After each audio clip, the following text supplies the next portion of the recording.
Bueno, muchísimas gracias por estar aquí el día de hoy en San Salvador. Primer evento de la CNIC que tenemos en este hermoso país. Y bueno, he tenido la fortuna de visitarlo en varias oportunidades hace ya algunos años atrás. Bueno, como todos saben, el tutorial de hoy es sobre redes IPv6 only. El título exacto es En la vía hacia redes IPv6 only.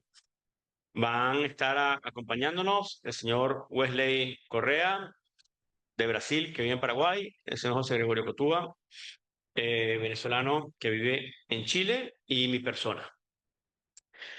Bueno, de manera muy breve, ya desde hace varios años estamos haciendo un trabajo arduo, el impulsar lo que vendría a ser redes IPv6 only, es decir, redes que no tienen direccionamiento IPv4. ¿Ok? Es básicamente lo que está en boga hoy en día, con diferentes objetivos, tanto los conceptos de performance, como la parte que todos los que estamos aquí, todos los ICPs que están presentes, que es el tema del ahorro de direccionamiento IPv4. Entonces, bueno, ya para ir cerrando, voy a presentar a Wesley, quien está dando la parte inicial del tutorial, todo el resto de la mañana. Después de almuerzo viene mi persona y al final de la tarde el señor José Gregorio Cotúa.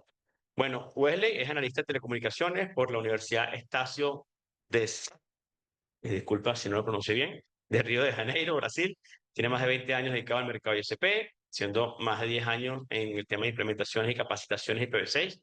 De hecho, amigo de la casa desde hace muchos años, ha estado con nosotros en tutoriales, en podcasts, en presentaciones, en paneles, en repetidas oportunidades. Es el creador de Telecom ISP Solutions, una empresa que brinda soluciones para ISPs basadas en software, capacitaciones, asesoramiento en diferentes países del mundo, instructor en cursos y talleres de la CNIC, además de conferencista en los principales eventos de telecomunicaciones en el mundo. Una vez más, Wesley, agradecemos muchísimo tu presencia. Mi recomendación al público, por favor, hagan todas las consultas que puedan. Pueden interrumpir durante los tutoriales. Es básicamente lo que estamos buscando, saber que José o Wesley no están hablando solos, sino escuchar sus dudas que tengan.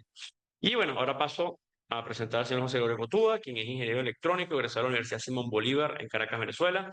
Tiene estudios de especialización y maestría en gerencia de proyectos de la Universidad Católica en Caracas también. Este, el currículum es bastante extenso, tiene una enorme experiencia en despliegue de redes en el mundo de IPv6. Desde México hasta Argentina sé que ha trabajado con diferentes ISPs apoyando en el despliegue IPv6 y también en la parte de entrenamiento. De hecho, ustedes dos tienen un mínimo común denominador por allí que se parecen en esa parte. Este, José, una vez más, gracias por estar aquí. Referente al tutorial de hoy, en todos los eventos de la CNIC o en casi todos, siempre intentamos incluir algunas cosas nuevas o hacer cosas que no hemos hecho antes. Wesley va a estar hablando con nosotros bastante sobre cómo tener redes IPv6 only en el mundo de MikroTik, cosa que sabemos que muchos de ustedes están deseándolos. El señor José Gregorio Cotúa va a tocar un tema que lo estamos intentando abordar desde hace unos pocos eventos, que es el tema de DHCP V6, que es un concepto sumamente importante. Y bueno, cuando uno habla con los ISPs, nos está dando la sensación de que es un tema que lo solicitan bastante.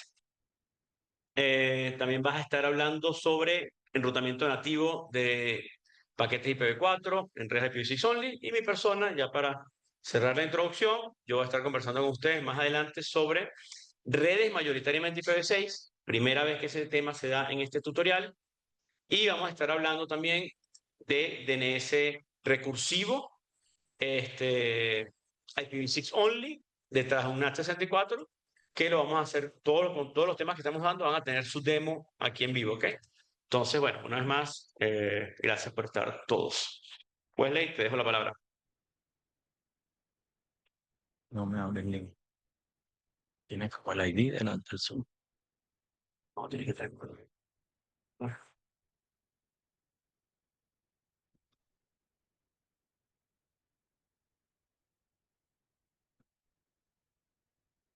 No.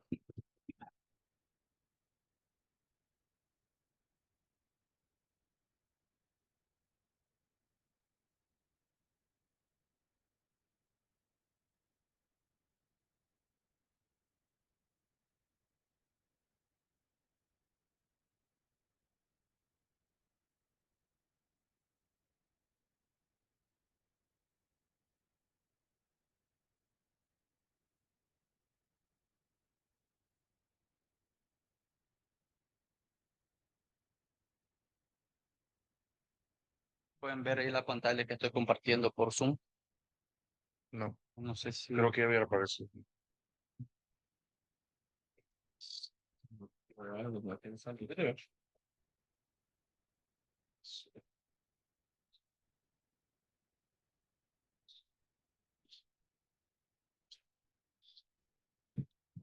Mira, tienes.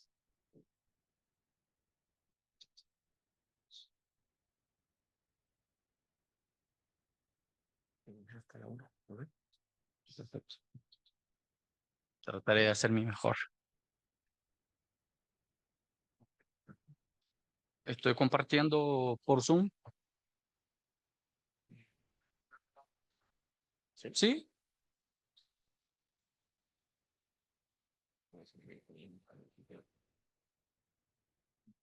Volví a compartir. Alejandro la tiene aquí en su Zoom. Él sí puede ver. Y tiene sala Mesoamérica.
Ujú.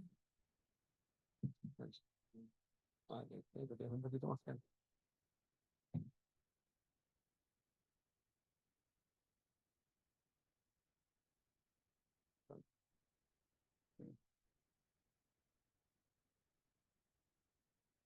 No, me das exclusivo de estas.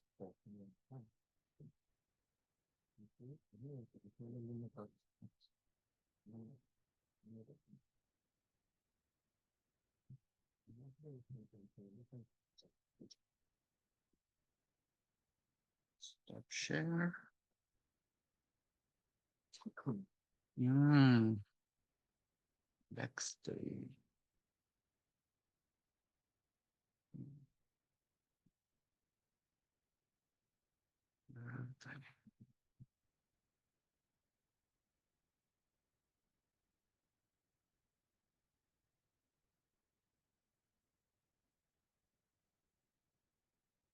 No sé si no me movieron, yo veo que sigo acá en el backstage todavía.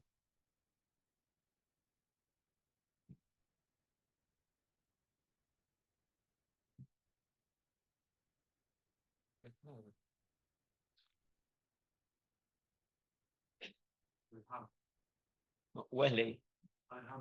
Wesley. Ahora sí. ¿Ya? Perfecto. Entonces, un error de interfase hombre-máquina. Bueno, antes que nada agradecer una vez más a LACNIC por la oportunidad de estar aquí colaborando y contribuyendo con la comunidad de Internet de América Latina y el Caribe, y también de estar participando en este tutorial de IPv6 con amigos y referentes tan importantes. En esta oportunidad vamos a estar hablando sobre un tema interesante que creo que impacte a la mayoría de ustedes. Es redes IPv6 con MikroTik para ISPs. Y vamos a hablar ahí cómo hacer una implementación del /32 hasta el cliente final sin complicaciones. Vemos que muchos ISP tienen todavía IPv6 sin implementar. Y el enfoque de esta presentación, voy a intentar ser breve y específico, es ir al grano de la parte práctica de cómo hacer con que todo eso pueda funcionar. Ok, no voy a presentarme porque ya me han presentado y los que quieran conocerme más al fondo estaré ahí en los pasillos del evento, entonces siéntanse a gusto. Bueno, contexto de la presentación de hoy. ¿Por qué estamos aquí? ¿Y por qué estamos hablando de este tema? Porque muchos ISPs ya tienen sus bloques IPv 6 asignados, pero o no lo usan, solamente tienen la asignación por LACNIC y no lo están usando, o solo tienen anunciado por BGP a su upstream solamente para decir yo tengo IPv6 utilizado, yo tengo IPv6 en funcionamiento, pero no es verdad completa. Solamente tienen una sesión BGP en IPv 6 establecida para anunciar este bloque.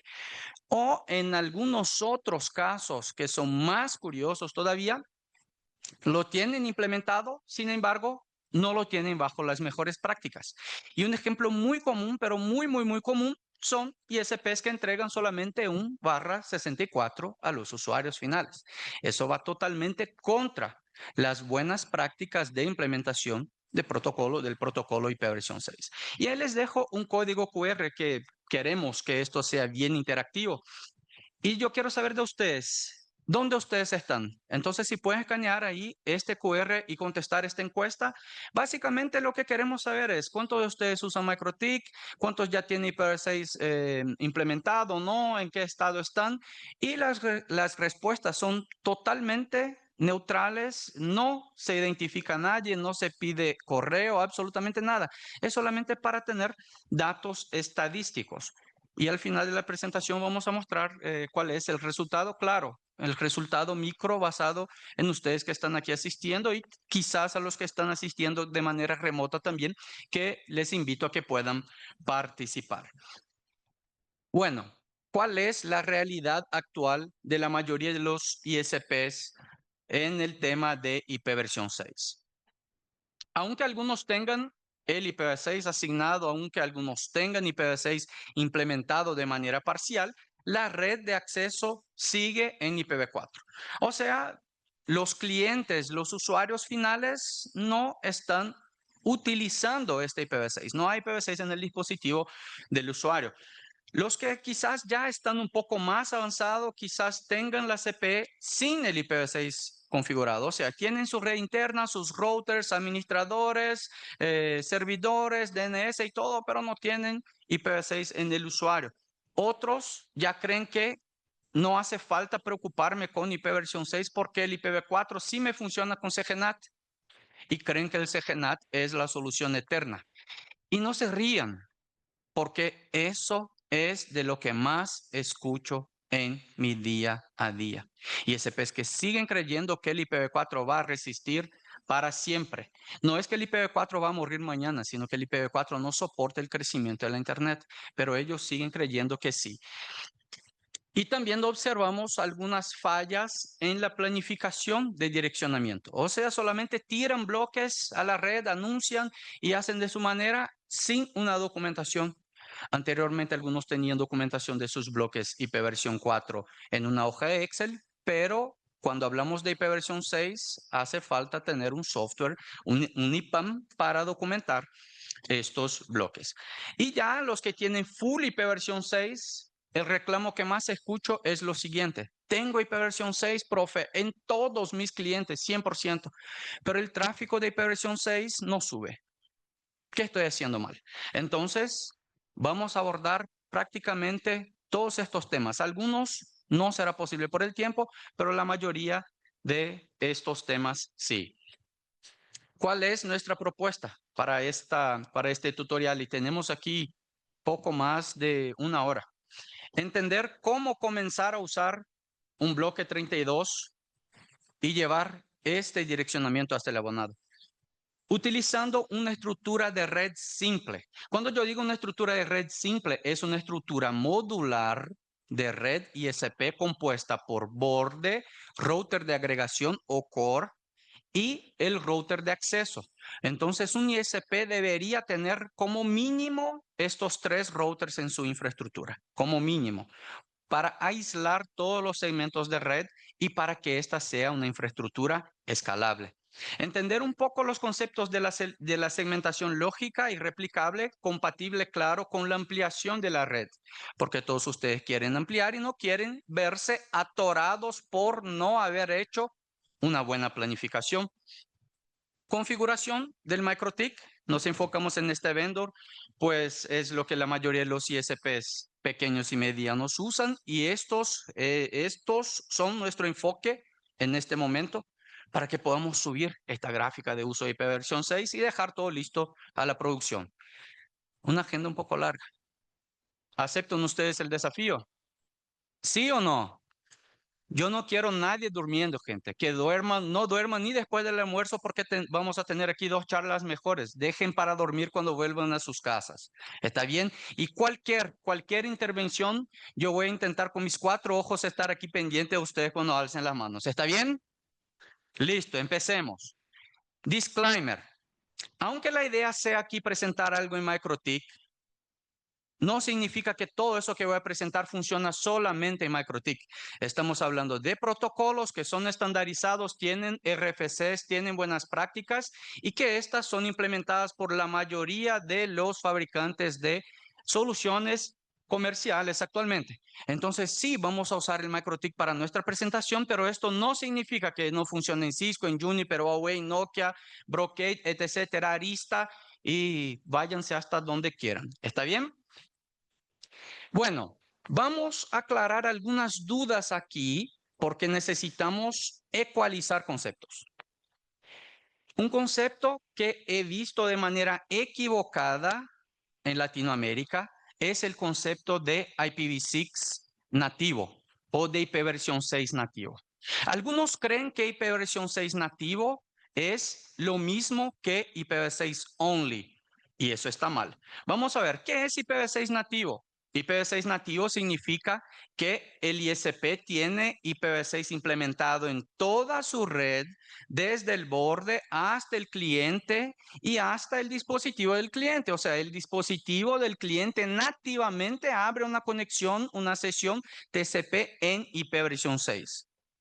Y este puede coexistir con IPv4, con Dual Stack, y no tiene absolutamente nada de NAT en IPv6, NAT 64 o NAT 46. ¿Ok? Estamos hablando aquí de IPv6 nativo y les dejo ahí la referencia de la RFC. Dual Stack, ¿qué es Dual Stack? Dual Stack no significa que el IPv6 no sea nativo. Significa que el dispositivo del usuario tiene las 2 pilas de dirección, la IPv4 y la IPv6, y va a conectarse al destino a depender de múltiples factores, que vamos a hablar un poco más a lo largo de esta presentación. Y algunos creen que esto no es IPv6 nativo. Pero si la sesión TCP en IPv6 inicia en el dispositivo del usuario y se va hasta el destino, esta sesión sí es una sesión IPv6 nativa, porque no tiene NAT 6.6, no tiene NAT 6.4, no tiene NAT 4.6, no tiene nada. Pero aún así, con Dual Stack. Entonces, limpiamos ahí esta duda de lo que es IPv6 nativo, ahora aclarando lo que es IPv6 only. IPv6 only es donde el dispositivo del usuario recibe solamente IPv6.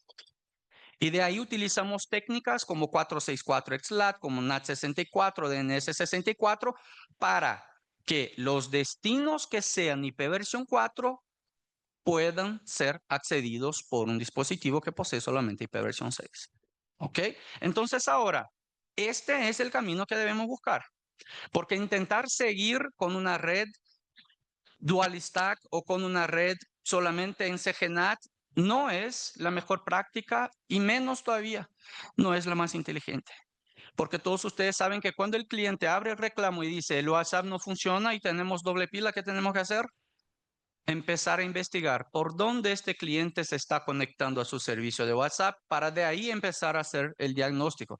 Entonces, es muchísimo más trabajoso para un ISP seguir invirtiendo en CGNAT. Sin embargo, sabemos que esta es la realidad de muchos. Entonces, aquí vamos a enfocarnos en lo que es IPv6 en una red ISP con MikroTik.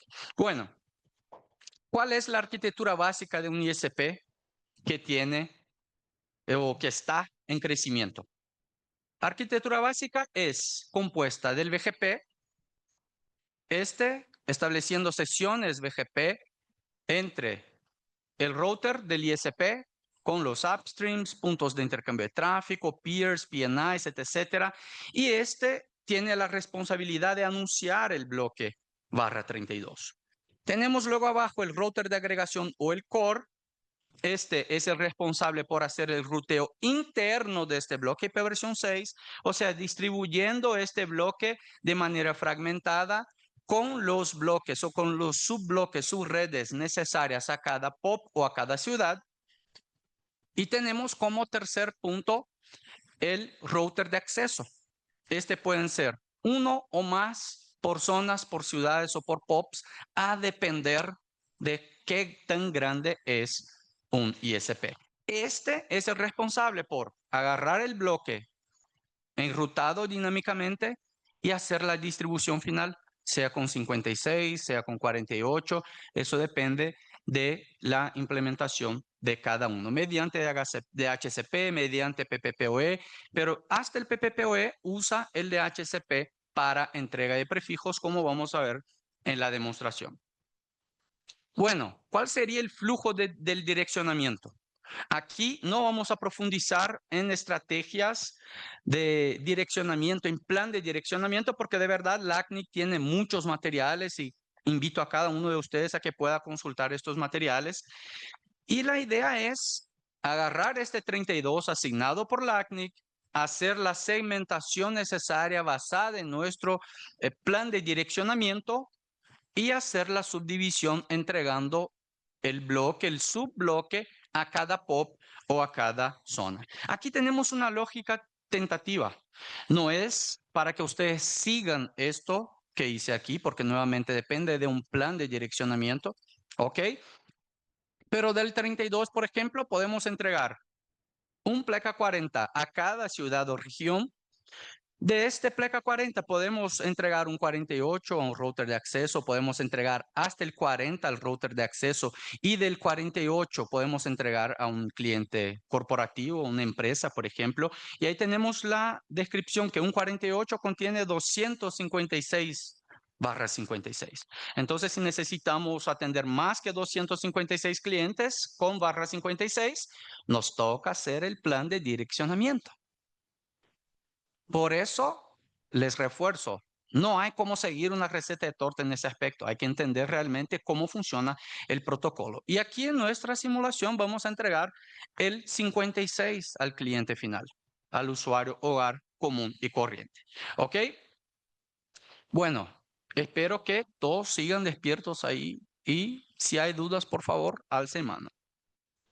El BGP va a anunciar este bloque, preferiblemente agregado a la medida del posible, porque tenemos una mala costumbre de agarrar un 22 en IPv4, fragmentar en 424 y hacer una locura de anunciar este monte de bloques, este montón de bloques, y esto hace con que nuestra tabla de enrutamiento global sea cada vez más grande.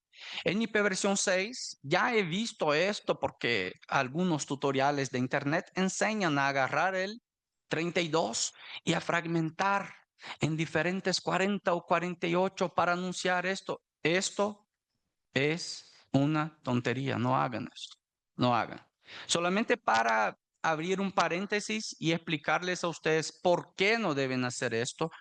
Las informaciones de ruta, los NLRI, se graban en memoria.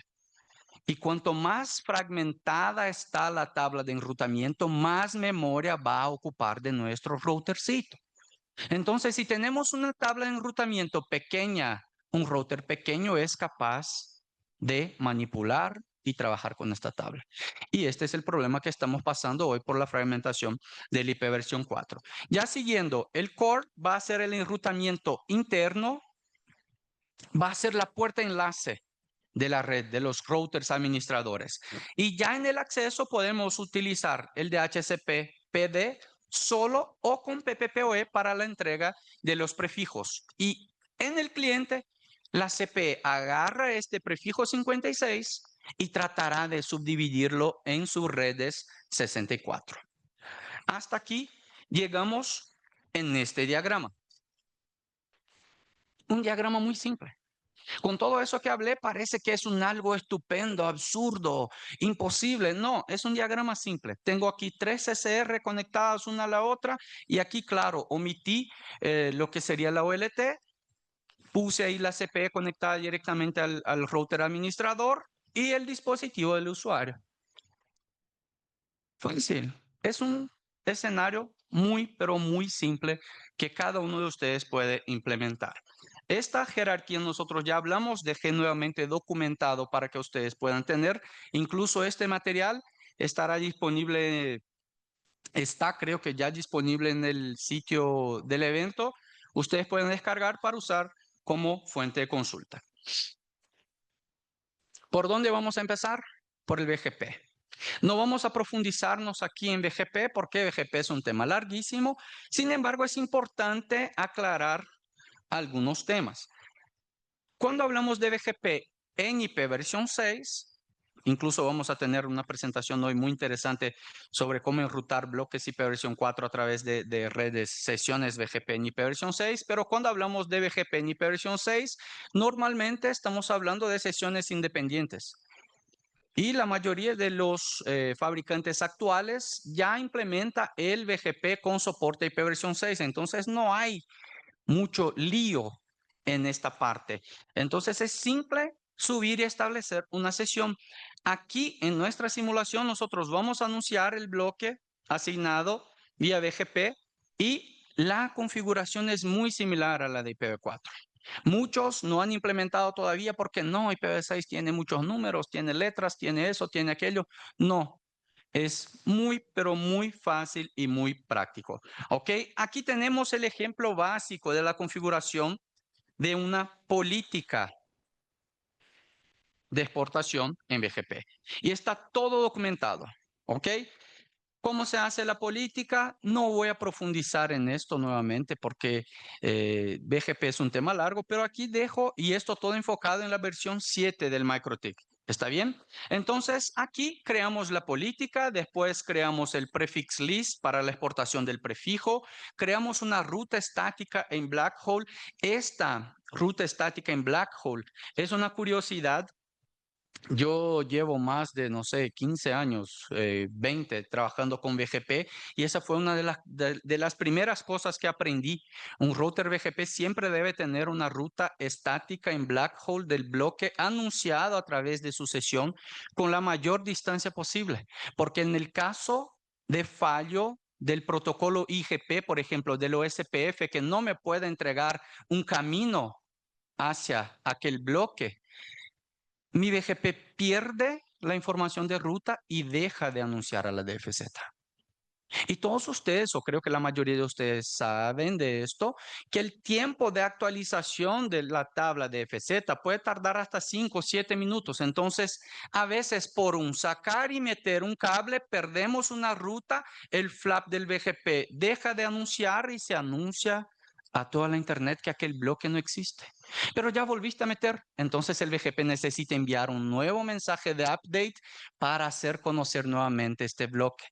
Y en este momento tus clientes se quedaron 5, 7, 10 minutos sin conectividad. Sin embargo, cuando tenemos esta ruta en Blackhole, el bloque sigue anunciado a la internet. Y si viene un paquete y no puede entrar porque no hay una ruta complementaria hacia adentro, el paquete ahí muere. ¿Por qué? Porque estamos enviándolo al agujero negro. ¿Ok? Entonces es una buena práctica de BGP. Creamos aquí el template del BGP. ¿Ok? Template del BGP común y corriente, como ustedes ya tienen en el MikroTik. Y aquí creamos el upstream. Agregamos el upstream con la dirección del PIE remoto, con el AS remoto, usando el template que creamos, que es el default, usando el local role eBGP, utilizando también el filtro, la política que creamos y la prefix list que creamos. Y aquí pusimos que el redistribute será el static y el OSPF. ¿Por qué? Porque cuando el core me anuncia la ruta, esta ruta vendrá por OSPF con distancia administrativa. ¿Cuál es la distancia administrativa del OSPF? 100.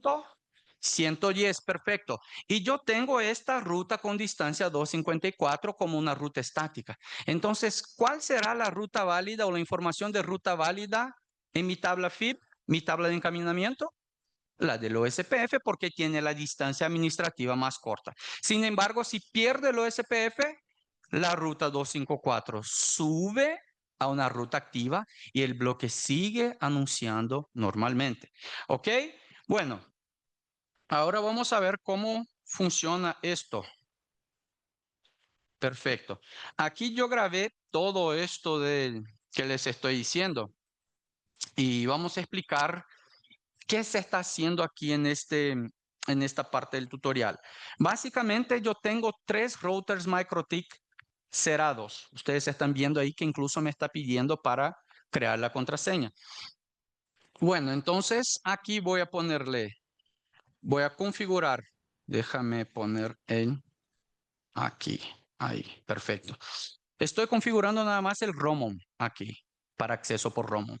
Y ustedes se van a impresionar. Los de abajo también voy a hacer la misma cosa. Entonces voy a avanzar un poquito porque como no tenemos mucho tiempo, vamos a avanzar. Perfecto. Hasta aquí.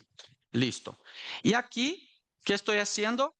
Voy a hacer la conexión por Winbox al MikroTik sin IP versión 4. Le di un pause aquí. Sin IP versión 4. Este router 0 de caja, me estoy conectando a él por Winbox a través de una IP versión 6. ¿Pero qué IP versión 6 es si yo no configuré ninguna IP versión 6? Es la IP versión 6 de Link Local. Como estoy en red local, estoy con un cable conectado entre mi computadora y el router, automáticamente tengo direcciones de Link Local y el Winbox me permite conectar a través de Link Local. Entonces, voy a conectar al router de borde y vean ahí que yo no tengo absolutamente, voy a volver un poquito para que vean que este laboratorio estará interesante. Yo no tengo absolutamente nada de IPv4 en este laboratorio. Ningún MikroTik de este laboratorio tendrá IP versión 4. Ninguno. Y al final ustedes van a ver que todo lo que es IP versión 6 va a funcionar y voy a tener gestión normal. Entonces, IP versión 6, agregué aquí mi dirección IP versión 6. ¿Por qué? Porque voy a establecer una sesión en BGP. El bloque que estoy usando aquí en la simulación no es el mismo bloque que está en la documentación, en la presentación. El bloque de la presentación es un bloque de documentación. Es el 3FFF 2.2./32 fue el que usé en la documentación. Sin embargo, aquí estoy usando un bloque de mi sistema autónomo. ¿Está bien? Entonces ahí configuré, puse comentarios. Eso es muy bueno y es una buena práctica, poner comentarios. Perfecto. Y ahora a configurar el BGP. Voy a configurar el template con el sistema autónomo. Aquí estoy usando un sistema autónomo privado. Perfecto. Y de ahí vamos a seguir con la configuración del peer. A ver. Ah, perfecto. Ahí vamos a configurar el filtro. ¿Y por qué es interesante configurar el filtro antes de configurar el peer? Porque si por casualidad nos pase algo en la configuración del peer, podemos anunciar tabla completa, podemos volver a anunciar tabla completa a la DFZ y eso no es buena práctica. Entonces, la mejor práctica siempre es configurar un filtro, aunque sea un filtro de denegar todo. Entonces, yo deniego todo, configuro el peer utilizando este filtro. Ahí voy a configurar o voy a setear el bloque que vamos a anunciar. En este caso es un 47, ¿ok? Y aquí, de la buena práctica, significa que si el bloque está en el destino del bloque que quiero, sí acepto, si no, rechazo. Eso impide que haga fuga de bloques en mi anuncio BGP. Y aquí pongo el nombre de la chain. Este video ustedes también podrán acceder, ¿ok? Ahí, y van a acceder también en el enlace que voy a compartir con ustedes al final de la presentación. Creamos la prefix list, IPv6, firewall, address list. Ahí creamos la prefix list. Ponemos el nombre que se nos antoje. Esto nada más es un ejemplo. Y ponemos ahí el bloque que queremos anunciar por BGP. Ok. Próximo paso, la ruta estática. Toda la documentación está en secuencia. La única cosa que no pusimos en la documentación es la configuración del IPv6, que eso depende de cada escenario. Aquí creamos la ruta estática de Black Hole con la distancia 254. Mientras no haya otra ruta con distancia más corta, esta ruta será la elegible para nuestra FIB, para nuestra tabla de encaminamiento. ¿Ok? Vean que a todo yo pongo comentarios. Y eso es bueno, porque no crean que ustedes van a configurar sus BGP ad eternum. Yo quiero que cada uno de ustedes crezca al punto de tener ingenieros y más ingenieros configurando. Y no crean ustedes que el ingeniero de ustedes hace magia para identificar o descubrir lo que hicieron ustedes. Entonces, comenten, pónganle comentarios. Aquí creamos el template básico. La mayoría de ustedes ya lo tendrán porque están ejecutando BGP en IPv 4. Y tenemos las configuraciones de local role eBGP, remote AS y ahí en la práctica. ¿Cómo hacemos? Vean que yo estoy consultando el manual y eso es para que ustedes también consulten el manual. Como piloto de aviones, nuestro principal manual se llama checklist, lista de chequeo. Cuando intentamos hacer las cosas de memoria, somos más propensos a cometer equívocos, aunque la tarea sea repetitiva. Entonces, consultar documentaciones no está mal, no hace de ustedes menos ingenieros y ni los hace más estúpidos, sino que los hace más inteligentes. ¿Ok? Listo, ahí estoy configurando el filtro y la address list. Le doy a aplicar y vamos a ver si la sesión se estableció. Se estableció, nos muestra como establecida y listo. Ya tenemos ahí una sesión BGP establecida en IPv6. Eso nos costó un par de minutos nada más. Y aquí estoy ejecutando el comando routing BGP advertisement sprint, que nos va a mostrar que el bloque BGP que pusimos en address list y en filtros o políticas sí se está anunciando. ¿Ok? Como punto adicional, también vale la pena utilizar un looking glass externo. Claro, luego después de anunciar, aguardamos ahí unos 10, 15, 20 minutitos y verificamos a través de una looking glass a ver si nuestro bloque se está anunciando o no. Como no es el propósito, vamos a pasar al próximo tema. Listo. ¿Dónde está aquí? Listo. Ya tenemos la sesión BGP configurada, anunciando prefijo y todo. Ahora, ¿qué es importante saber y entender sobre buenas prácticas de BGP con IPv6? Separar políticas para IPv4 e IPv6.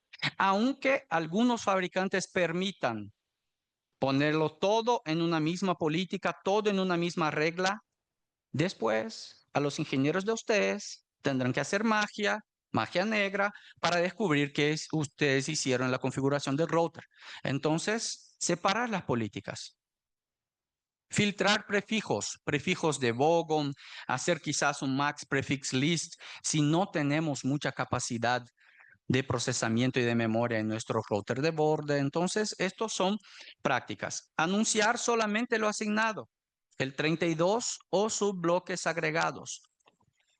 Pero ya me dijeron, profe, que puedo anunciar hasta el 48, entonces voy a anunciar todos los 48. No hagan eso, no hagan. No es inteligente. No, piensen en algo. Supongamos que nosotros estamos allí con una plantación de naranjas. ¿Ok? Hicimos allí la plantación de naranjas, crece, empieza a tener naranjas. ¿Y qué hacemos? Está en la hora de la cosecha. Vamos a contratar cosechadores. Vamos a contratar un cosechador para cada naranja que está en el árbol de naranjas. O vamos a contratar cosechadores que sean capaces de agarrar las naranjas, ponerlas en cajas, cerrar las cajas, ponerlas en cajas más grandes y de ahí ponerlas en un tractor y de ahí en un camión para llevar al centro de distribución. ¿O quieren ustedes llevar naranja por naranja al centro de distribución? ¿Qué les resulta más inteligente? Entonces, la agregación de bloques en el anuncio de BGP es la técnica más inteligente y la que más ahorra recursos en un router. Entonces, sean inteligentes, agreguen prefijos. Bueno, usar prefix list, usar políticas, reglas bien estrictas para anunciar exactamente lo que queremos. Nada más y nada menos, exactamente lo que queremos. Y documentar cada regla de filtrado. Es redundante, pero vuelvo a hablar, documentar. Porque ya me deparé con cada router, con cada configuración rara que sí tenía su sentido, pero sin documentación yo no sabía absolutamente lo que estaba haciendo la regla. ¿Ok? Entonces aquí finalizamos lo que es BGP. Check it.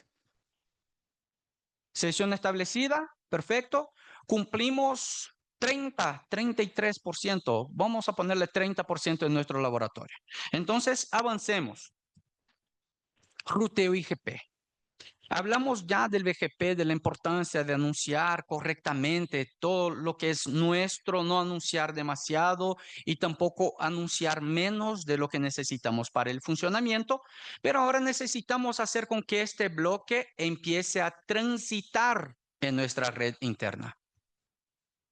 El bloque que transita en la red interna, este tránsito se hace por un protocolo IGP. Es un protocolo de enrutamiento interno. Y tenemos un montón, EIGRP, OSPF, AIS, etcétera, etcétera, etcétera.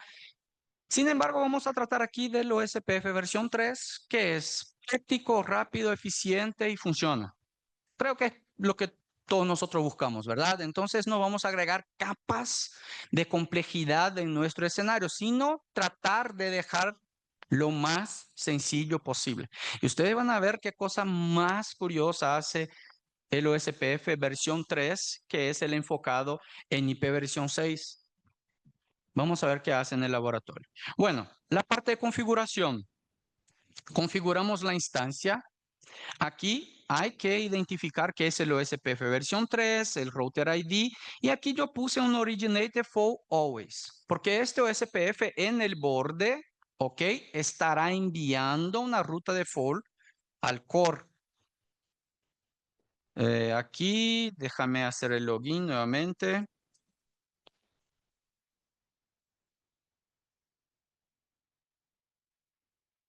A ver. Creo que como ya hace tanto tiempo me va a pedir el captcha nuevamente. No. Bueno, aquí tenemos el router de borde y aquí tenemos el router de agregación. Entonces, esta es la comunicación entre el router de borde y el router de agregación. Bueno, configuración de área backbone. Aquí configuramos un área backbone, pusimos el nombre de estancia, el ID del área y creamos el template de la interfaz que va a hablar y escuchar el OSPF. Y aquí pusimos la interfaz Ether2, que es esta interfaz que está conectada entre el router de borde y el router de agregación y la identificamos como miembro participante del área backbone. Eso es todo de OSPF para el BGP, para el borde. Y ahora, esto es el OSPF para el core. Creamos aquí una ruta de black hole con el mismo bloque, con la distancia 254. ¿Por qué? Porque esta ruta será la responsable por anunciar el bloque sumarizado o el bloque agregado al BGP a través del OSPF. Entonces el BGP va a recibir este anuncio que encontramos aquí. Tenemos la configuración de instancia exactamente igual La única cosa que cambia es el router ID y después les invito a estudiar un poco cuáles son las diferencias entre elección de VR y BDR por el router ID cuando los demás, cuando las demás variables coinciden, se utiliza el router ID para elegir quién va a ser el router, el VR y el BDR. Y aquí creamos otra instancia. Una para comunicación del core con el BGP y otra para la comunicación del core con los routers de acceso. ¿Por qué eso? Vamos a entender ya enseguida. Y aquí configuramos áreas. Configuré también dos áreas. Un área es el backbone y otro es el área de acceso. ¿Y por qué yo hice eso? Vinculando cada interfaz con un área específica. Esta configuración de dos instancias y de dos áreas no es mero acaso. Esto significa que si yo pongo, por ejemplo, todo solamente en una misma instancia, la ruta default que se va a anunciar entre el core y los routers de acceso será la ruta default que vendrá del BGP. Eso es bueno, pero si podemos separar, crear una capa diciendo que no, del router core hacia abajo, yo soy la puerta de enlace. Sería mejor. La segunda cosa es que cuando creamos dos áreas, lo que hacemos es básicamente separar o dividir los LSA del OSPF. Estamos diciendo que todo lo que sea red de acceso me va a llegar a mí, al router core, y aquí se queda. Yo conozco el camino a todos. Todos los caminos llevan a Roma y todos los caminos me llevan a mis routers de acceso. Sin embargo, estas rutas fragmentadas, 56, 40, o sea, lo que sea, no necesitan estar en el router de borde. El router de borde no necesita conocer el camino específico a cada cliente.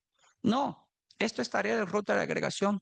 Entonces, cuando creamos un área de acceso y un área de backbone, estamos diciendo que lo que son rutas de backbone están presentes en este área y lo que son rutas de acceso están presentes en este otro área.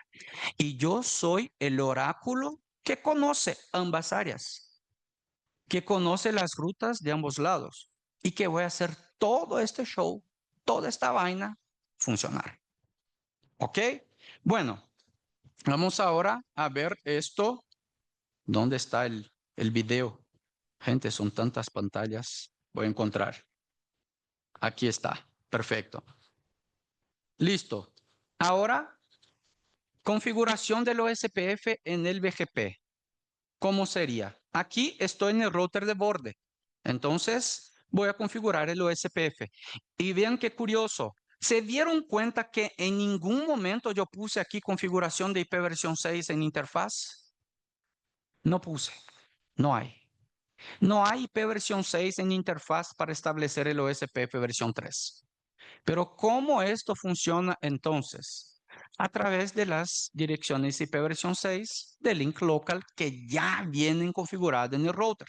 Entonces, al momento que yo configuro un template vinculando una determinada interfaz, y claro, esta interfaz es una interfaz punto a punto con otro router, eso indica que el OSPF se va a establecer a través de estas direcciones de link local presente en cada interfaz.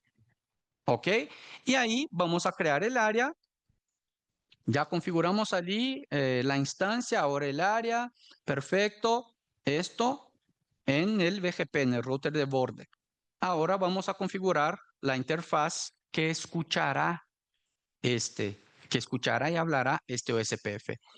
¿Cuál es el área? El backbone, documentando todo, a dónde se va esta interfaz, porque yo suelo decir que tengo una memoria de 15 segundos. Entonces, si yo configuré ahora en 15 segundos, ya no sé absolutamente nada de lo que hice. Y crean ustedes, ustedes también van a llegar en esta memoria de 15 segundos, entonces documentenlo todo. Documentenlo todo. La hora de tomar mi remedio. Bueno, pero está tan interesante eso que el remedio lo tomo después. Listo, configurada la interfaz. Ahora vamos a chequear a ver si sube la instancia. Y no sube. ¿Por qué? Porque no tenemos el core configurado todavía. Sí, pueden hacer preguntas, ¿ok? ¿Están todos despiertos todavía? Listo, perfecto. Yo sé que por la condensación de información puede ser que sea demasiada información para ustedes. Entonces, como beneficio estaré hasta el fin de la semana en el evento. Si no me encuentran por los pasillos, estaré en el stand de PIT Honduras. Ok, PIT Honduras. PIT Honduras es nuestro aliado en Centroamérica para capacitaciones y todo, y ahí estaremos para dudas. Entonces aquí estoy configurando ahora lo que es OSPF en el router de agregación y nuevamente, en ningún momento yo configuré direcciones IP versión 6 aquí. Vean que no configuré nada. Estamos ahora configurando lo que es la ruta de Blackhole, que será la ruta anunciada por OSPF al borde justamente para generar esta conectividad. Y vemos ahí la distancia es 254. Y ven que yo soy tan específico, Blackhole OSPF to border. O sea, no hay margen para dudas. Perfecto. Ahora, configuración de la instancia OSPF. Podemos usar este nombre, podemos usar otro nombre. Listo. Versión 3 del protocolo. Ponemos ahí el router ID de acuerdo con nuestra documentación interna. Y el redistribute static. Este redistribute static es lo que tratará de anunciar esta ruta de Blackhole al BGP. ¿Ok?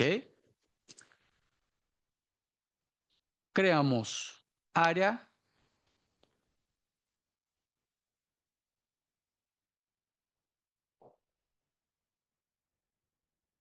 Perfecto. Creamos la interfaz o configuramos la interfaz. Aquí en este caso es la Ether 1 que está entre el router de agregación y el core. Perfecto. No hay más nada que configurar. Seguimos. Y aquí ya tenemos establecido nuestro SPF entre el router de agregación y el BGP. Nuevamente, no hay dirección IP versión 6 en estas interfaces configuradas manualmente, direcciones globales, solamente link local. ¿Ok? ¿Significa esto que no es una buena práctica colocar o configurar direcciones globales? No, no significa. Significa que de la manera más simple posible es posible hacer funcionar. Y no hay muchas excusas porque yo no hice eso, entonces no puse a funcionar. Yo quiero que los que no tengan IP versión 6 puedan tenerlo de la manera más rápida posible y más responsable. Bueno, ahí ya recibimos una ruta que es la ruta default con distancia 110, anunciada por el BGP al router de agregación. Y ahora en el BGP, si miramos la tabla de rutas, tenemos dos rutas 47. Vean qué interesante. Una es la 110, es la que está activa, es la recibida por OSPF, y la otra es la 254, que es la ruta de Blackhole. En este caso, ahora a partir de este momento, lo que se está anunciando al BGP es la ruta originaria por el OSPF. Sin embargo, si yo reinicio mi core, automáticamente la ruta 254, la ruta 110 deja de existir en mi tabla FIB de encaminamiento, pasa a valer la ruta 254 y el bloque continúa anunciado en la DFZ. O sea, no perdemos absolutamente nada de conectividad. Eso fue un tip que aprendí hace mucho después de quedarme varias veces 10, 15, 20 minutos sin conectividad a mis clientes. Ya entendieron, ¿verdad? No hace falta que ustedes pasen por el mismo problema. Listo. Aquí vamos a configurar ahora la otra instancia, que es la instancia responsable por mi parte de acceso. ¿Para qué? Para aislar lo que son anuncios de redes de acceso y redes de backbone. ¿Ok? Esto todavía en el core. router de agregación. Perfecto. Creamos el área de acceso. Ponemos un área ID distinto, eso es importante, utilizando la otra instancia y configuramos la segunda interfaz, que es la interfaz que estará conectada al router de acceso.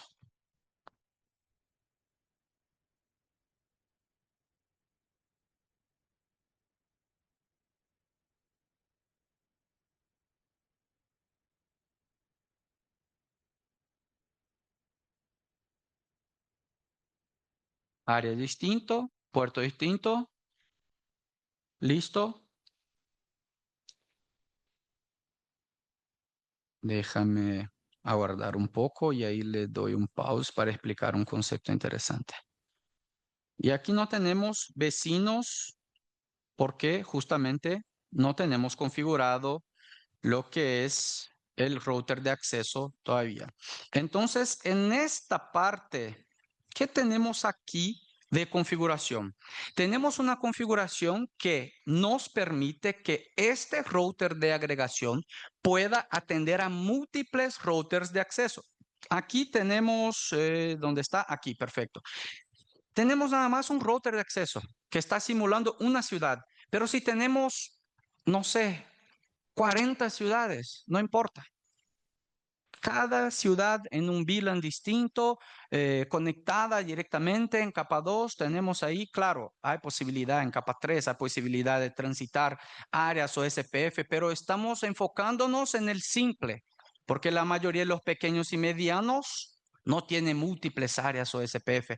Entonces, aquí en este caso, este router de agregación puede conectar 3, 4, 5, 8, 10, 15 ciudades distintas, solamente con esta configuración, agregando nada más el interface template para cada ciudad.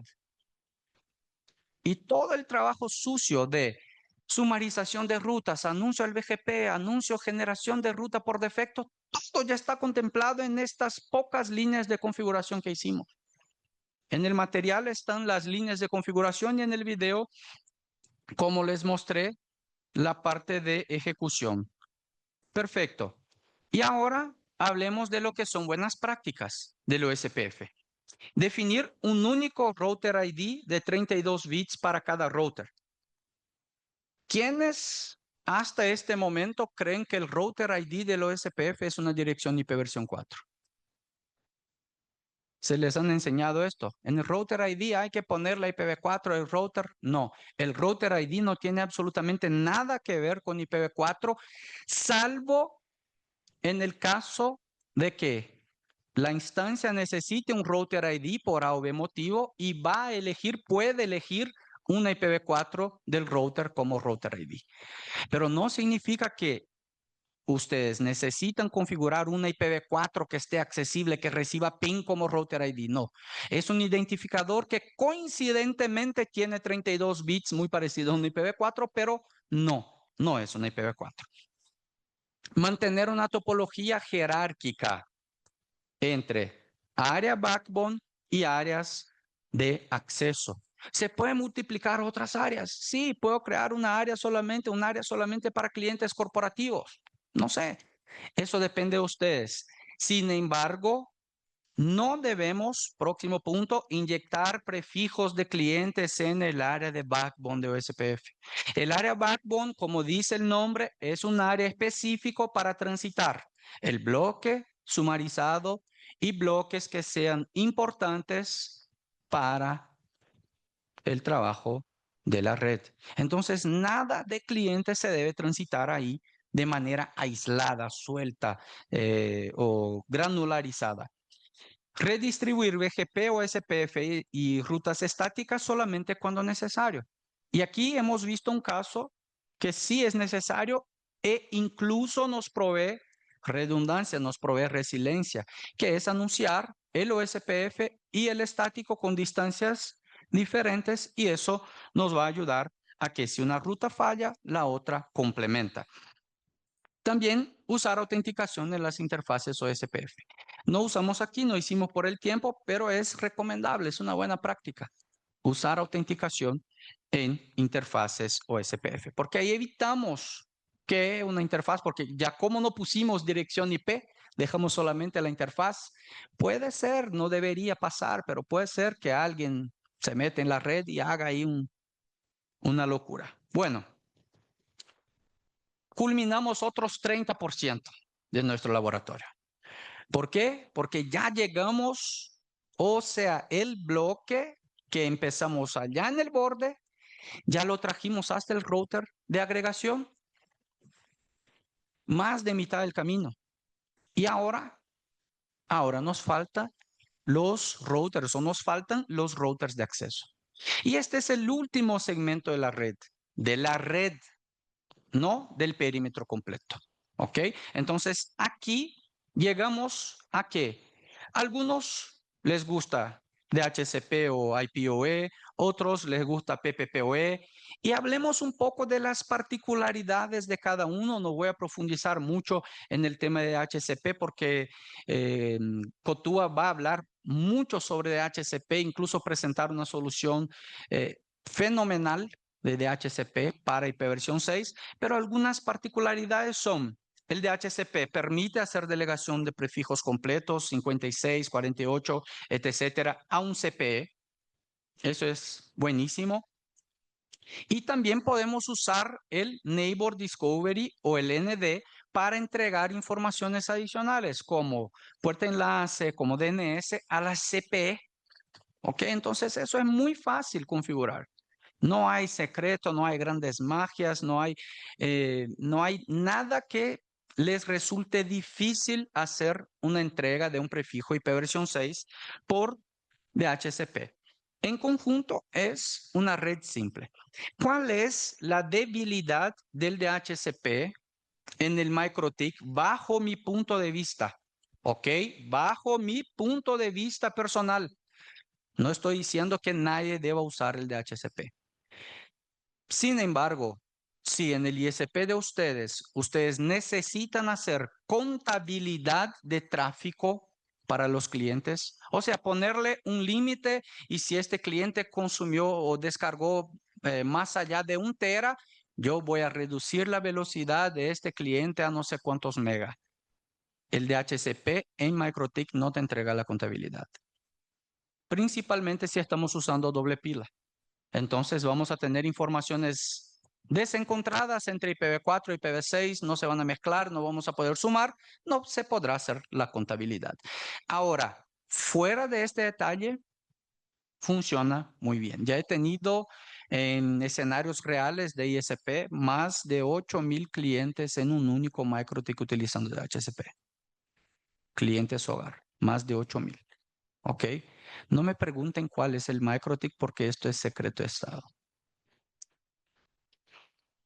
Bueno, pasemos a la configuración. No, yo les digo, fue un x86 con el MikroTik en x86. No fue ningún CCR ni nada de esto. Tarjetas de red Mellanox y ya está. ¿Ok? Si alguien quiere replicar, vale la pena, es un buen laboratorio. Configuración del router de acceso.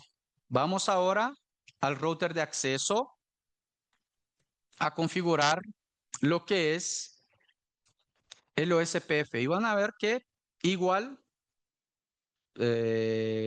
aquí no tenemos el vecino que está en el core todavía. Y ahora vamos al router de acceso y van a ver que de igual manera no vamos a configurar absolutamente nada de dirección IPv6 ahí. Vamos a conectarnos. Se dieron cuenta que aquí estoy conectando por Roaming a través de una IPv6 de link local. No estoy usando nada de IPv4, gente, en este laboratorio. No hay absolutamente nada de IPv4. Todo Roaming, allá arriba, si ven en la barra, está a través del F80. Todo puro IPv6. ¿Es imposible? No, no es imposible. Aquí vamos a configurar lo que es la instancia o SPF.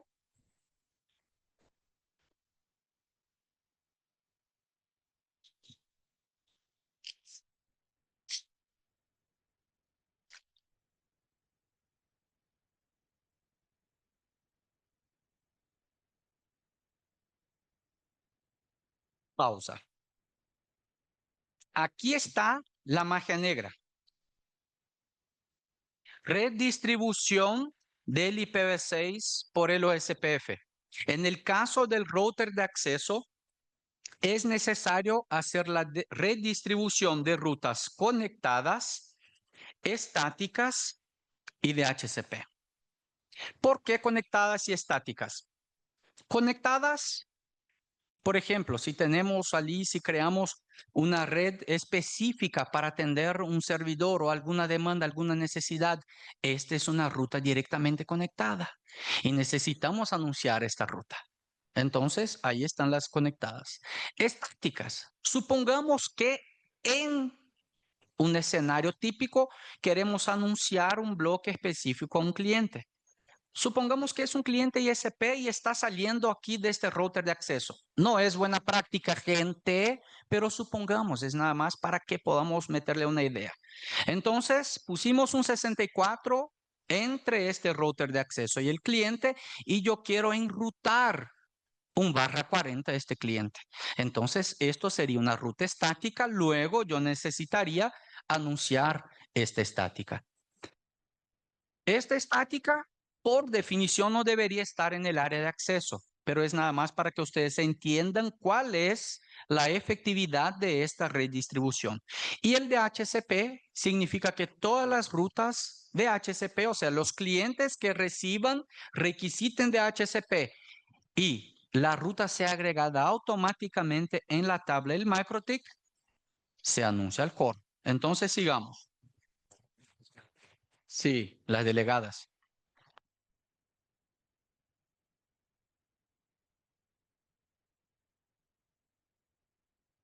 Hagan como José, háganme preguntas. Sí, claro, claro. ¿Pueden ayudar aquí prendiendo el otro micrófono o ya está prendido? Ya está, ya funciona, creo. Sí, se puede añadir un comentario allí en algunos enrutadores de acceso. Es importante lo que está diciendo de anunciar redistribuir las rutas estáticas conectadas, especialmente las de HCP, porque en los enrutadores de acceso se van a generar rutas de clientes, porque el provisionamiento de los clientes en ipv 6 son prefijos en lugar de direcciones. Entonces van a haber rutas de clientes que están en acceso que necesitan subir hasta la agregación y hasta el borde.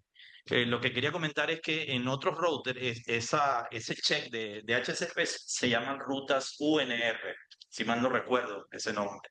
Entonces, cuando van a hacer la redistribución, no va a aparecer la palabra explícita de HCP, sino que aparece la palabra UNR. Esas son rutas generadas de las delegaciones que necesitan ser redistribuidas para que el acceso a la prenda.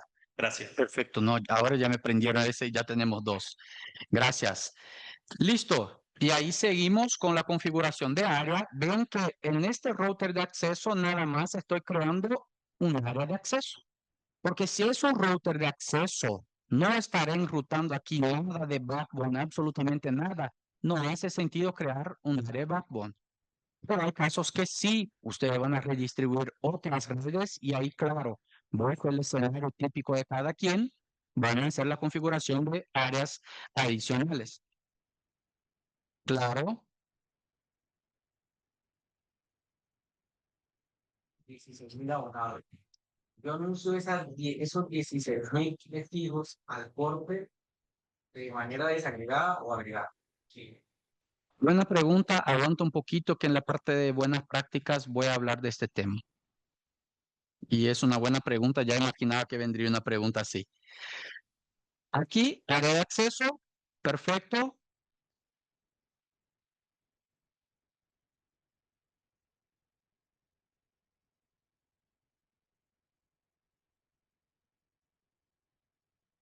Aquí vamos nada más a ponerle en el estándar del material. Creamos el interface template, interface Ether 1, es el que está conectado al router de agregación.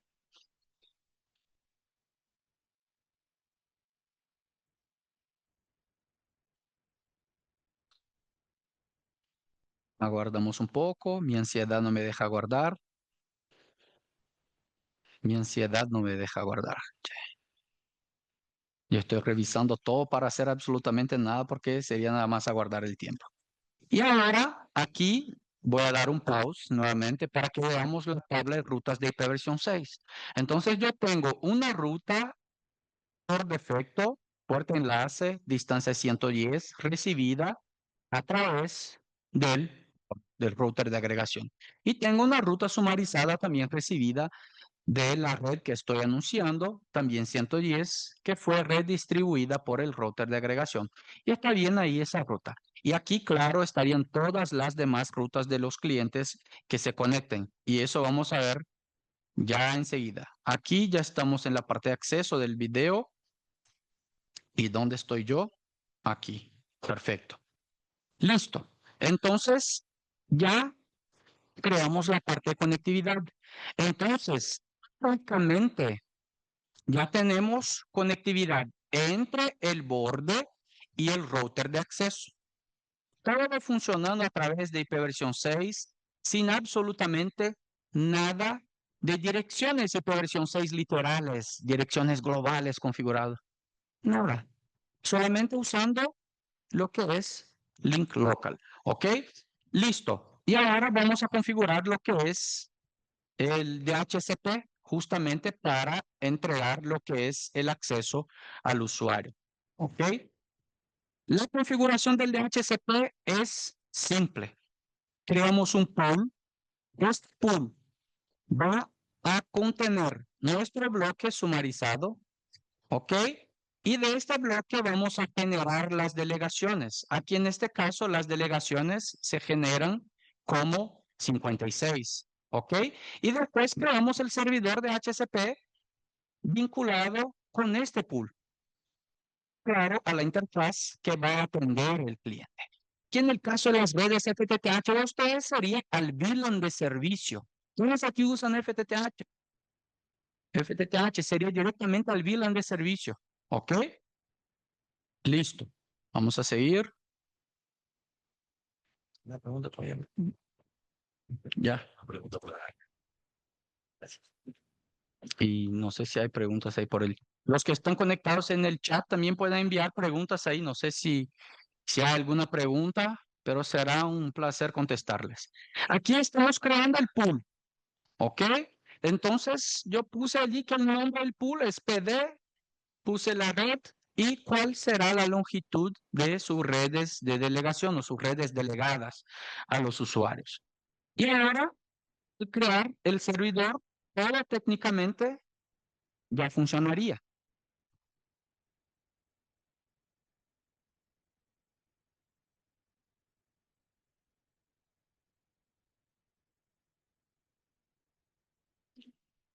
La interfaz de acceso,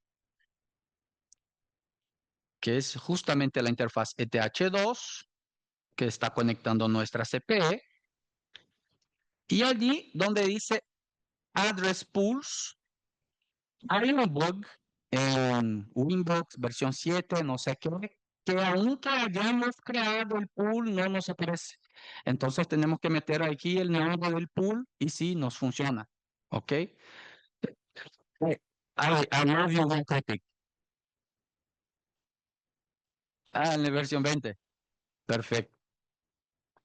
Aquí está una curiosidad interesante que en parte contesta lo que preguntó David. Me preguntó si él tiene 16,000 clientes en un router, si debería anunciar todo de manera libre, sin sumarización al router de acceso. Eso depende, depende. La mejor práctica, y vamos a hablar un poco más de esto adelante, la mejor práctica de entrega de bloques delegados a clientes es a través de radios y siempre bloques existentes, que el cliente reciba siempre el mismo bloque IPv 6. Y si tenemos múltiples concentradores, múltiples routers de acceso, no vamos a poder coincidir que este cliente que recibió este bloque siempre se conecte por un router donde saldrá la ruta sumarizada. Entonces, en casos así, vamos a tener que anunciar libre. Ahora, en el caso que entregamos rutas dinámicas o bloques dinámicos al cliente podemos sumarizar el anuncio para que desde el router de acceso se anuncie solamente el bloque sumarizado. Pero normalmente, la buena práctica es entregar de manera persistente. Persistente es de constancia, todos estén de acuerdo, porque hay quienes tienen la costumbre de poner la P4 estética configurada manualmente en el router. Y persistente no es esto. Persistente significa que a cada vez que el cliente se conecte, él va a recibir esta misma delegación. ¿Ok? Y para eso, ideal es usar radios. Creo que tú vas a hablar de radios también, ¿verdad? También voy a hablar de radios. Entonces, esto nada más estoy sazonando el almuerzo de ustedes y la merienda de la tarde. ¿Ok? Listo, ya configuramos aquí el DHCP.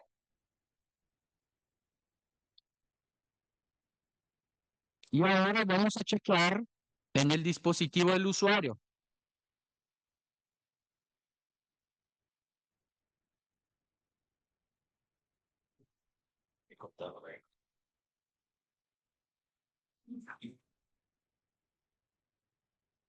Tres minutos, perfecto. Gracias. Me quedan 3 minutos. Vamos a ver qué hicimos en 3 minutos. Bueno, aquí vamos a agilizar un poquito y importante es, ustedes van a poder asistir eso otra vez. Eso aquí es importante. ¿Dónde está? PPP, no, no, no, no, no. Aquí, aquí.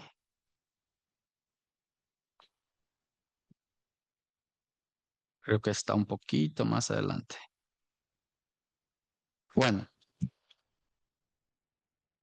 les comento. El PPP también está toda la configuración ahí. El video también está haciendo toda la parte de la configuración. Y una curiosidad que ya les comenté es de la delegación. Incluso está aquí comentando sobre la RIPE 690. Es un documento fabulosísimo que recomiendo a todos ustedes que puedan leer. Esto facilita mucho, permite la trazabilidad y evita que el cliente pueda recibir prefijos diferentes. Y hablando de lo que es ND, déjame ver dónde está el ND. Sí, el Neighbor Discovery es donde configuramos lo que es el DNS que se entrega al cliente. Ok, entonces IPv6 ND y allí ponemos el DNS recursivo local. Voy a gastar estos últimos 3 minutos, ya sé que no tengo más 3 minutos, pero este es el punto clave de esta presentación a los que usan Dual Stack y tienen problemas con la subida de tráfico en IPv6 que no les sale, no funciona. ¿Por qué no funciona? Primer punto, DNS. El DNS es el primer paso de toda conexión. En Dual Stack, las consultas DNS se hacen en paralelo en IPv4 y en IPv6 basado en el API Boss versión 2 que está documentado en la RFC 8305. Entonces, ¿quiénes aquí usan DNS de Google, Cloudflare, etcétera, etcétera, etcétera y entregan a sus clientes? Ok, perfecto.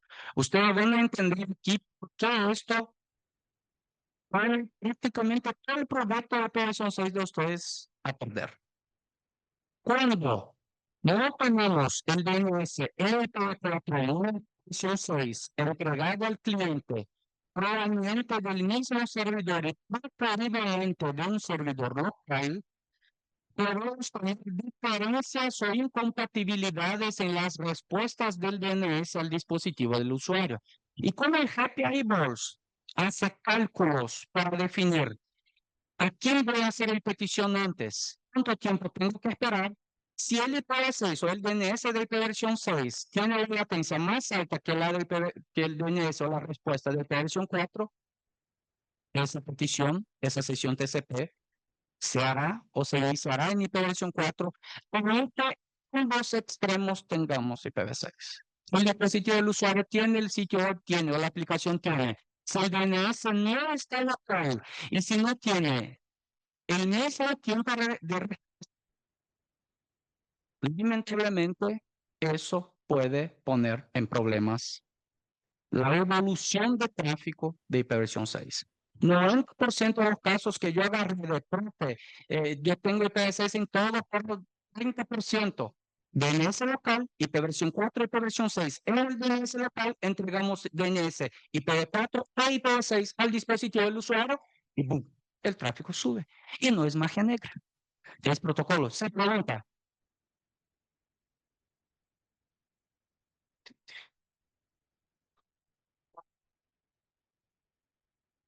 Depende, si toda la red está al 100% en dual stack, yo he visto en promedio de 65, 70, hasta 75% de IPv6 frente al IPv4. O sea, 70% IPv6, 30% IPv4.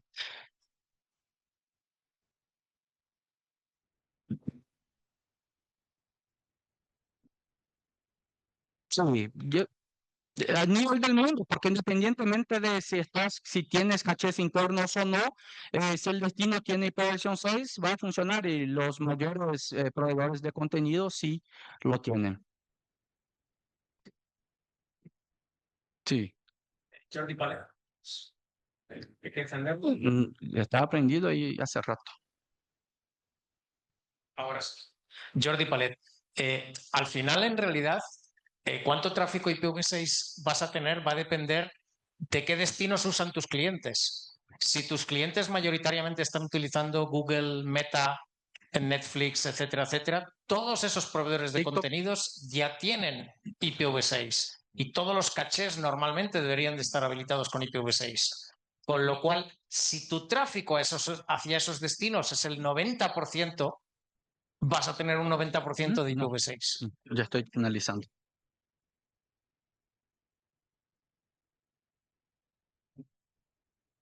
Internet hoy en día, sin contar el tráfico que se queda en los IX y los cachés, que eso no lo podemos medir, y sin contar el tráfico de China, está ya cerca del 50%. ¿Ok?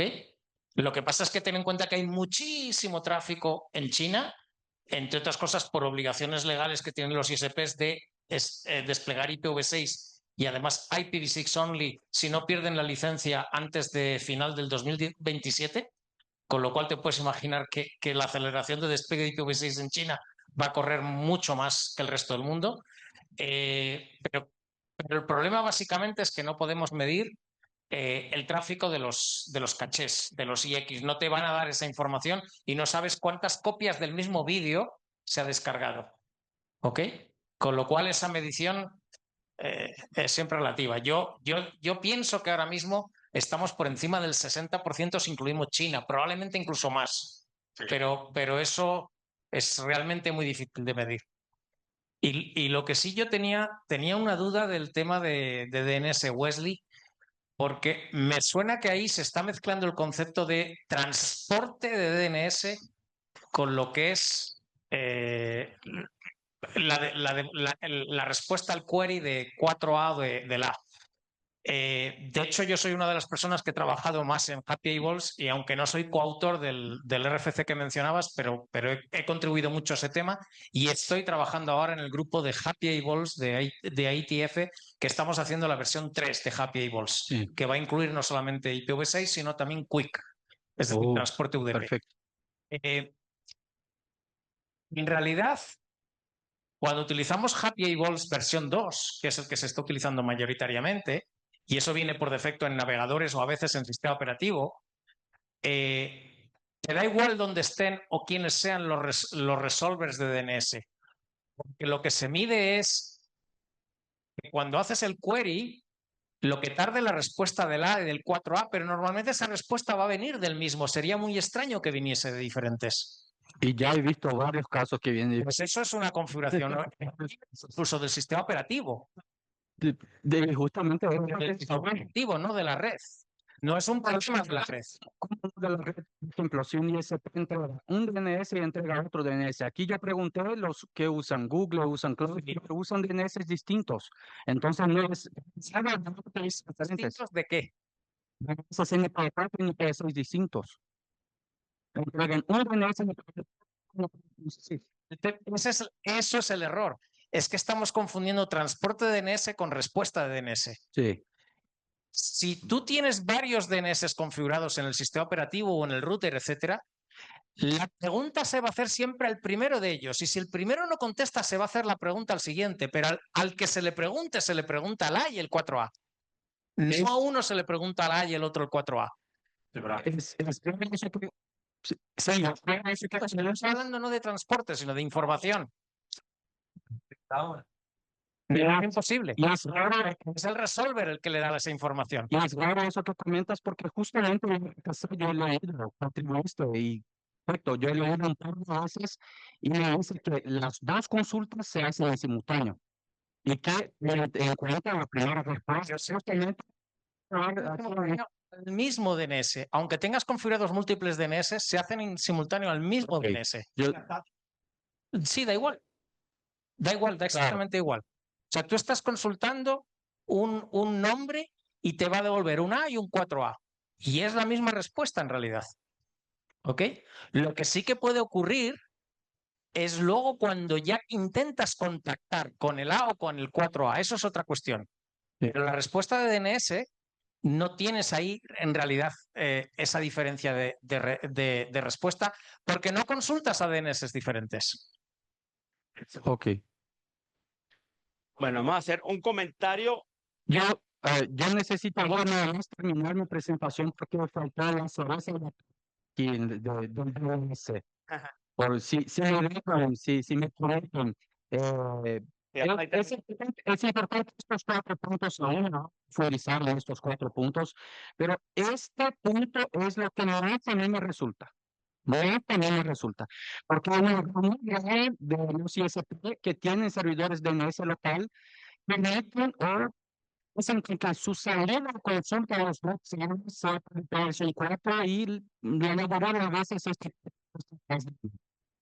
pues ya tenemos ahí una de consulta DNS al root server. Entonces, es importante los servidores DNS actuales para esto, que es forzar que el DNS haga sus consultas al root server a la versión 6. Y esto, claro, va a facilitar un montón. Aquí incluso yo tengo un servidor DNS de mercado. Y aquí, por ejemplo, me dice que en avanzado yo puedo elegir cuál es la IP que me origina las consultas al root server. Y esto se puede hacer en cualquier servidor DNS que esté más actualizado. Entonces, esto también ayuda mucho a reducir el tiempo del DNS y a mejorar la experiencia del usuario en sí como tal. Y les dejo aquí el video completo desaparecerá pronto, ¿ok? Y también las gráficas de la encuesta que hicieron ustedes, que contestaron ustedes. Yo también estoy ansioso para saber cuál fue el resultado de la encuesta, pero lamentablemente ya se fue mi tiempo. Hablo demasiado, discúlpale. No vale, Wesley. Mira, lo que vamos a hacer es que en la segunda parte del tutorial, después del almuerzo, vamos a tocar un tema, una parte del DNS. Entonces, bueno, vamos a aclarar eso más. Incluso Jordi, estás invitado a que nos... Aquí hay 3 expertos en el mundo de IPv6, DNS y todo, que son Cotúa, Wesley y Jordi. Entonces, atájenlos, es mi recomendación, pregúntenle. Conozco a los 3 y estoy segurísimo que están dispuestos a hablar y ayudar y aclarar las dudas. Y para las personas que tienen hambre, ya vamos a la hora del almuerzo. El almuerzo va a ser de 1 a 2 de la tarde. Es aquí enfrente, señores. No hay que ir para ningún sitio muy lejos. Entonces, bueno, muy buen provecho. Regresamos a las 2 y vamos a comenzar incluso hablando de la parte del DNS.